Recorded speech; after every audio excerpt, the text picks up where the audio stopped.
Mute. There you are. You're myself. Hi there. Right. So good to see you. You too.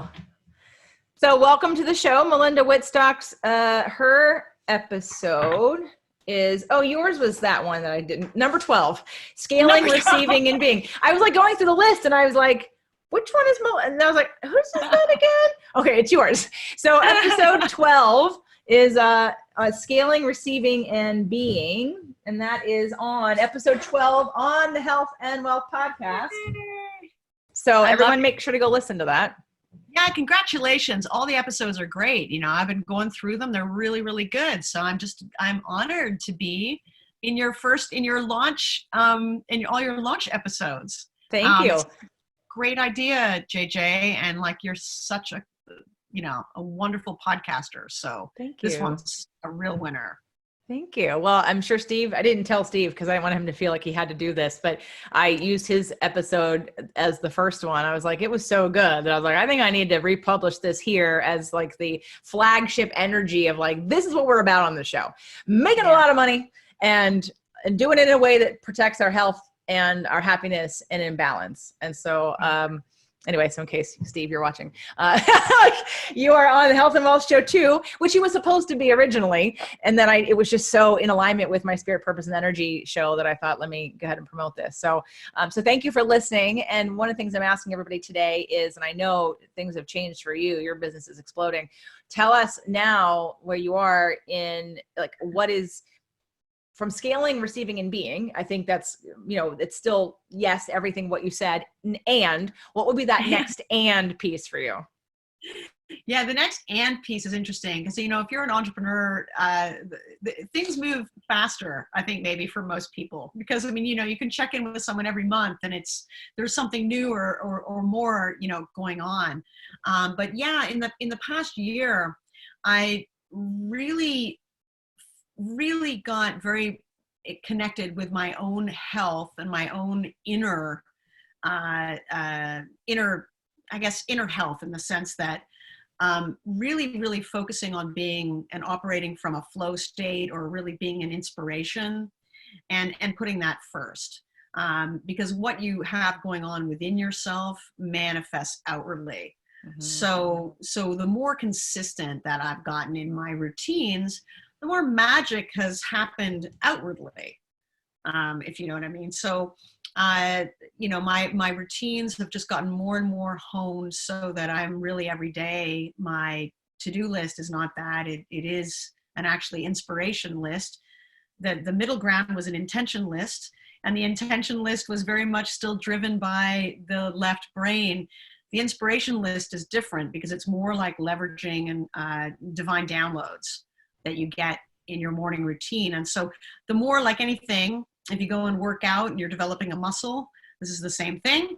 You're developing this muscle. So how does this actually translate it into my business? Is that I have 2 new businesses, both of which are blooming. I started to do entrepreneurial retreats for women and successful female founders last year. And we had 2 of them. And I basically just created the retreat that I always wish I'd had. That I really, really wanted, that combined, health and wellness and mindset and all these wonderful things with business learning, but better than even all of that, which is really important, real collaboration between women from a place of abundance, where we're really promoting each other, buying from each other, promoting each other, like really not just you go girl, but actually that happening. And I've seen this community blossom where all these women, everybody in the community is actually buying from each other and promoting each other and doing all this stuff. So, and the transformation has been amazing. So we've got another one of these coming up later in the year in Costa Rica, which I'm super excited about. And then the other thing that happened, just because I'm a podcaster like you, and certain things were frustrating me about the podcast space, namely that we don't know who's listening. Not really. We have a hypothesis. We can get people onto our email lists and things like that, or into a Facebook group, and we know a little bit about them, but we don't really know. We don't know really their interests, or how they influence people, or habits or what they really want. So I set about creating an audience engagement platform for podcasters, and it's a network as well, but it's the first and the only network that actually shares revenue directly with podcasters and shares the data, like the transparent data about who you're engaging interactively around your content. So that's super exciting. We're in beta right now, and we'll do a little soft launch in April. And then off we go, we launch in June.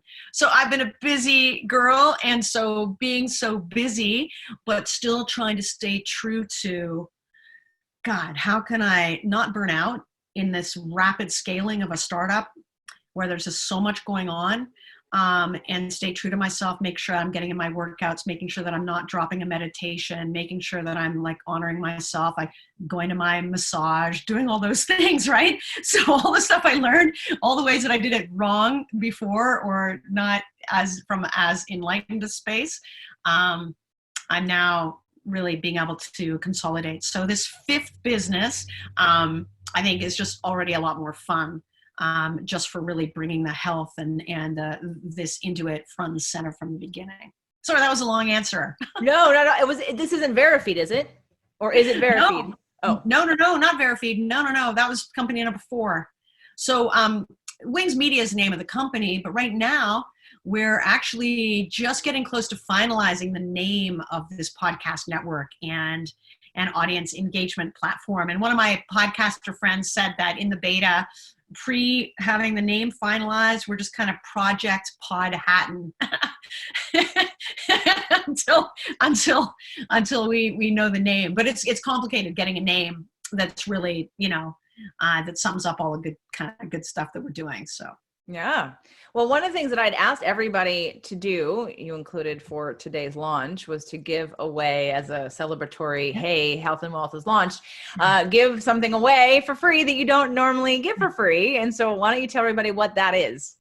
Yeah. So I was inspired really by so many of the women that I interview on my own podcast about the things that we had to surrender or let go of or give up. Bad habits or just old ways of thinking in order to succeed.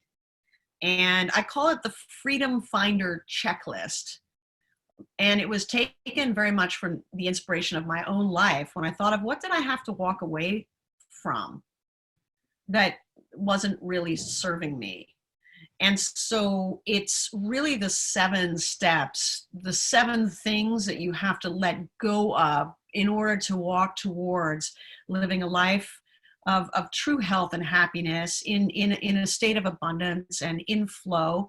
And when it mirrors kind of my trajectory, but when you follow this, as I have and other people that, I've seen have complete transformations in their lives, kind of miracles happen. So I'm just happy to share this with everybody. Freedom Finder checklist. So you will find yourself getting rid of, for instance, toxic people. If you have toxic people in your life. So by that, I mean, they may be well-meaning, they may be family members, but they may not really be supporting you 100%. They may be in fear themselves, and they probably mean well. But they're not necessarily coming from a place to lift you. Right? Oh gosh, I'm very sorry. I have a puppy dog who is very loud currently. I think someone came home from school. That's the beauty of live. Augie is a 10-month-old golden retriever puppy and with opinions. Anyway, so but really making sure that you have really supportive people around you. That's really critical. Doing things like getting rid of clutter, for instance, in your life. We all accumulate a lot of things, and there's just all the clutter around us, like just too much stuff. But the thing about the clutter is all those things have memories or associations from other times in your life that were maybe not good. So being able to clear out all of that, being able to have a blank canvas going forward in terms of what you actually really want to manifest. Those are 2 examples of things that you can get rid of to live a healthier, happier life and also increase your wealth. And you can get that, and I think you have another gift too, but I know that's one of them for sure on the on healthandwealthgifts.com. So that's the page to go to get everyone's free gifts that, again, they don't normally give for free. Today was a special that I asked everyone to do. I want something new, something that you usually charge for, just to say, hey, the Health and Wealth podcast is finally up. Let's make 2020 about the balance of health and wealth and not stop killing ourselves, stop prioritizing money over health and happiness, because they're really connected. Because everyone thinks, oh, if I have a lot of money, I'll be really happy. That's not true. And I don't know if you've heard me, you weren't on. I was saying how amazed I am at how many very successful, especially women, that I've met in the past year who have more scarcity than people who have no money. And it's almost as if like they have a momentum going, that they feel this need to keep the momentum going. And there's like a lot of lack of trust. So, I mean, I've experienced it firsthand with multiple 7-figure business owners, women and men, who aren't any happier than those that don't make that. They have the same amount of stress. They may think they have more stress because they have more responsibility, but really, you know, it's like one versus the other. You have stress, you can't pay your bills, or you have stress that you have to pay other people or keep up some level of income to, you know, pay your bills or whatever it is that you're doing to scale and expand. So they're really... Yeah. I find if you don't fix the underlying mindset around the money thing, you can just add zeros to a problem. And in actual fact, it can make it worse in a weird way, because the pressure is more, and then now suddenly there are new fears about losing the money or people coming after you for the money or whatever. So if you're still in that scarcity mindset about money, or if you still feel like you still don't completely 100% value yourself, which is an issue for women, or if you're just a little bit afraid of too much success, which can be a female thing too. We're afraid of failure, but I think we're almost afraid of success more, because we think that, oh man, you know, maybe a man won't like me anymore, or my friends will feel abandoned, or I'll be shortchanging my children, or all these things that we tell ourselves, right?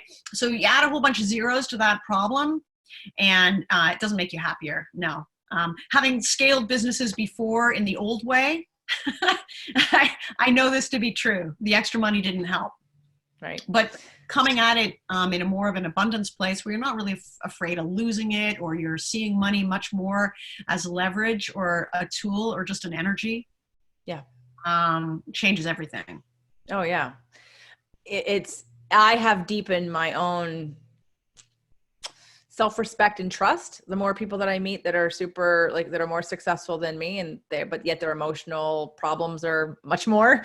Like, I see that lack of, you know, and I'm not trying to compare, but it's the idea that, again, and I know this, but I prove it over and over again with sort of being, again, in situations where someone on the outside would say, oh, you must have no stress because you make, you know, multiple 7 figures. And that person is way more in scarcity than I am. Like, I have a deeper trust.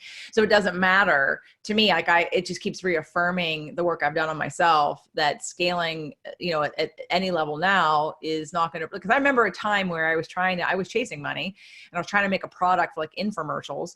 And while I wanted to help people, my first motivation was really about the money. And it was about being, you know, secure, about having safety and getting out of scarcity and getting out of fight or flight. But of course it didn't work, but of course it never was going to work, because I didn't have the foundation to keep it and to have it in this way. It wasn't sustainable. And so I love that this is the conversation you and I had on the show. It's a conversation you're still having, and your business has grown because of that. And so has mine. And that's kind of what I'm hoping to promote here on the Health and Wealth podcast. And with all of our free gifts, healthandwealthgifts.com, because people like to say, oh, it's one or the other. Like, oh, you know, you have to give up so much to make money. And it's not, you don't have to, not any more than you give up by staying in your story about not having any, right? Like, so on both sides, we have those issues, and you're either addicted to your story, doesn't matter what the outcome is. So if you're going to work hard, why don't you make it work for you and feel better in the process, right?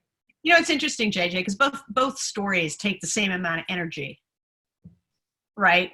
And so when you're stuck in something like that, it's always interesting to analyze in a way like, what am I getting from it? I mean, even a negative thing, because there's some underneath all of this, there's always some underlying subconscious belief.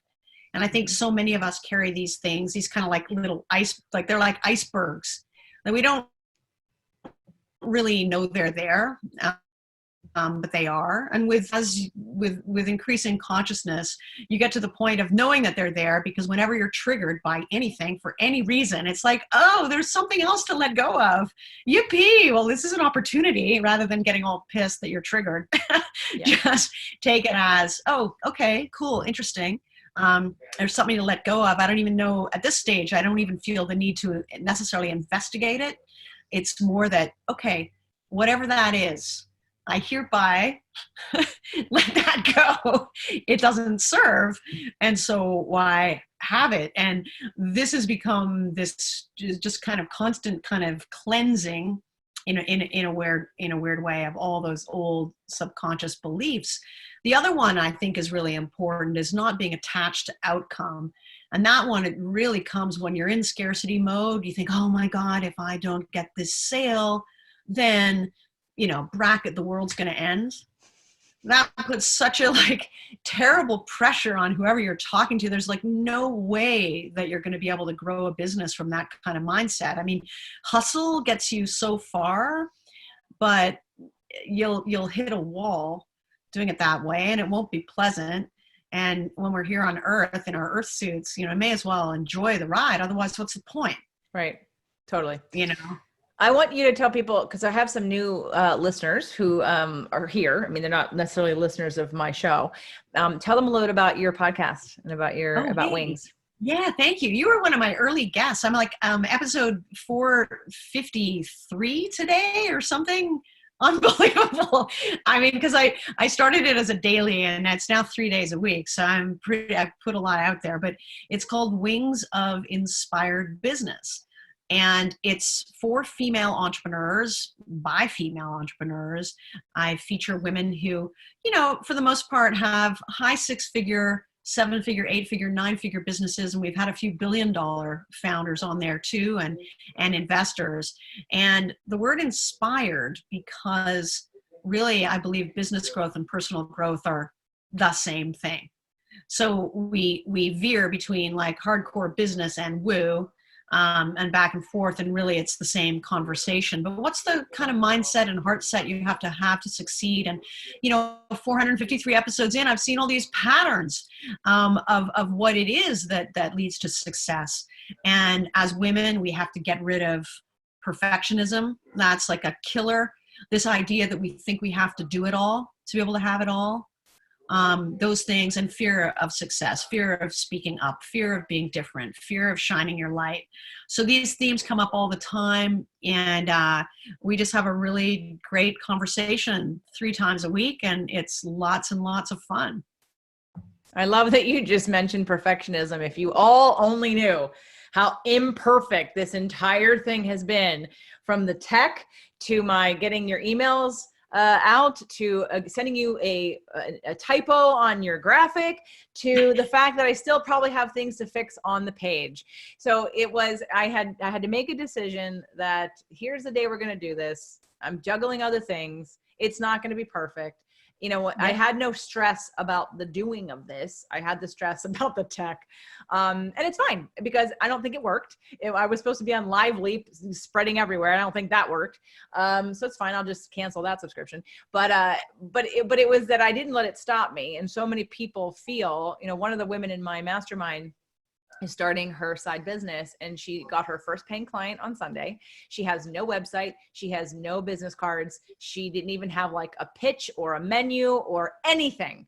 And it was a testament to, and I'm so proud of her and then I wanted her to share it within the group, because so many people get stuck in that. I have to look perfect, and I have to look like she knows what she has is valuable. And that's all that matters.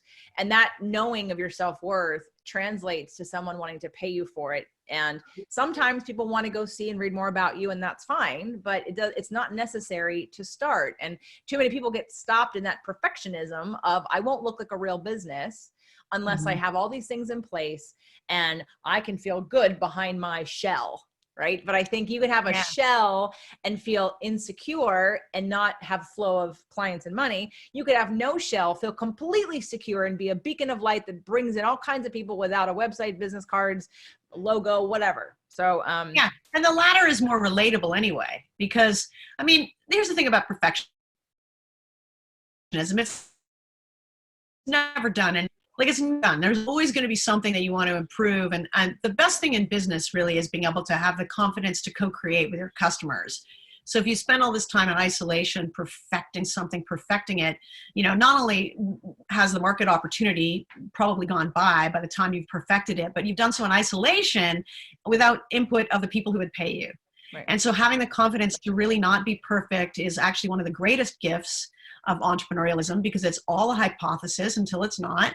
And I think the person who put this really, really well, I quote him all the time, Reid Hoffman, who was one of the founders of PayPal, and then after that, one of the founders of LinkedIn. And he said, if you're not embarrassed, just at least a little bit embarrassed about your product or your service when you launch, you've launched too late. You know, and so it's important to just get it out there and just keep learning and keep going. And, you know, again, this comes down to self-value and self-acceptance. It's not personal. It doesn't, right?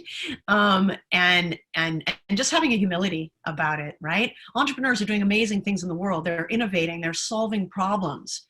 So just take a moment, like if you're an entrepreneur watching this, right? Pat yourself on the back. You're solving someone's problems and you're motivated to do something good in the world. So that's good. Just keep going, just keep walking, and look after your health as you do. Right, because you know, if you don't, then you're spending all of your wealth on your poor health, and you're definitely not able to enjoy it. And what's the point anyway? So, and for those of you that aren't entrepreneurs, some of you have been here not all day, but pretty much all day. Jay Gabrani and I talked about, you know, the prepared fathers, and he also talked about, you know, as one of his legs of a chair, the pillar being making more money, and looking at how you can just add even a side business onto your existing career as a tax way to pay a little less in taxes and to give yourself the freedom and flexibility of taking advantage of something that the government wants you to do. Even if you have a side business, you employ other people, you create jobs. And so that in itself is giving back in a way. And then you have an outlet to really utilize your talents and services in a different way, even if it's just for some side money. I mean, this client I'm talking about, she has a full-time job. But she's wanted to start her own coaching practice. She works in her family business, and she'll never not work in her family business. But what will happen is she'll work in it less, and she'll be able to on the side do this fun money, give her gifts, and continue to reach more people and help more people and feel valuable and purposeful. And for a woman, it's as important for a woman as it is a man for us to feel purposeful, not just as moms, as sisters, as daughters, as caregivers, but to feel in the world that my existence is here for a reason, not in a stressful way, not an, oh my God, what am I going to do to change the world? No. What am I going to do to give my gifts? Why am I here at this time? And what is it about me? How can I honor me in the process? Not as a selfish thing, but as a, like you said, spreading the light and being able to expand past that and share with others anything that will help them get them to step out of their comfort zone and their shell and their self-worth issues to accept more, receive more, do more, be more, enjoy more. Yeah, absolutely. I think this is so important too for anyone running a company. If you're the founder and CEO of your company and you want to create a great team and you want your team to be happy and healthy, it presupposes that you need to be that yourself. Like you set the tone. So as somebody who, I have to hire a lot of people this year. So I spend a lot of time really thinking of who is it that I'm being and what am I doing, not just saying, that is consistent with that. So, you know, if you want to create a great, like we really attract great team members, you know, what can you do for them apart from paying them? That ensures if health is important to you, that their health is also important. They're your assets of your company. So you want them to be healthy holistically, mind, body, spirit. And so who are you being to attract, you know, the people on your team that you want to work with? And I mean, the same thing applies to vendor relationships as well, or investor relationships, being in alignment. So the more you start to I've found in my own life, for what it's worth, that the more I've done this for within, for myself, the higher of a caliber person, or a more aligned person for me or mission or whatever, has just presented, like has just become a team member, or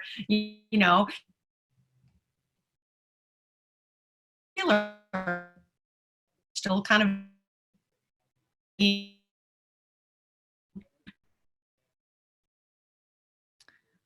Tech attract team members who are willing to defer payment for a little while, right?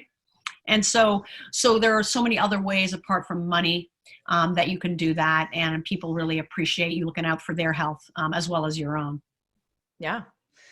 Anyone who's watching on Facebook who wants to come over to this Zoom chat, you can go to healthandwealthlivestream.com, healthandwealthlivestream.com, to get in the panel here if you want to come on for a little coaching or you have a question. But that's the way to get involved, because I'm not doing this directly on Facebook. I'm doing it on Zoom, but you can get there through, again, healthandwealthlivestream.com. Melinda, any last ideas, information, inspirational, things to remember for people with this? I want everyone to go listen to your show. So episode 12 is Melinda's show, her episode on the Health and Wealth podcast. I'm Vanna White today, very much. Okay, episode 12 is Scaling, Receiving, and Being, Melinda's episode. So please go rate and review. I know you did, Melinda. Thank you very much. Yeah. I loved your review. It was amazing. So everyone, please go review and rate the show. Get your free gifts at healthandwealthgifts.com. And so any other last parting, Well, in the title of the episode that you gave my episode, the word receiving, I think, is really important, particularly for any women listening. We're uniquely bad often at asking for help, and sometimes even worse at receiving it. So have you ever noticed someone give someone else a compliment, or you've given someone a compliment and they say, "Oh, no." Yes. And they can't accept it. Right. And it's kind of like a diss to the person who's giving the compliment, because they genuinely feel it. Otherwise they wouldn't say. So being open to receiving is really important, and being open to creating open spaces in your calendar, in your life, where you can just literally be still, thinking time, just getting out. Like if you're near a beach, walk on the beach. If you're in the woods, just get around nature, and actually put those times in your calendar, because you'll have your best thinking.